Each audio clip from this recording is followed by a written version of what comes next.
Ganito yung sitwasyon dito sa C5 sa hapon. Oh. Dami.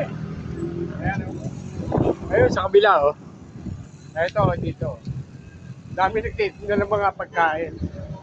Ayan. So, di ba? Oh. Dami. Ayan. Oh. Tumatapay dito sa hapon.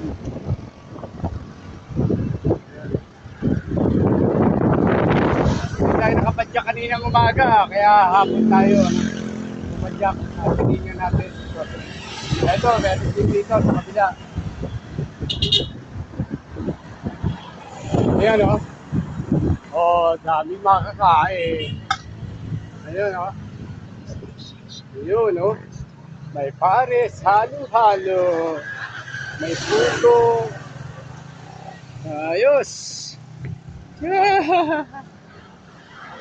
Ayos.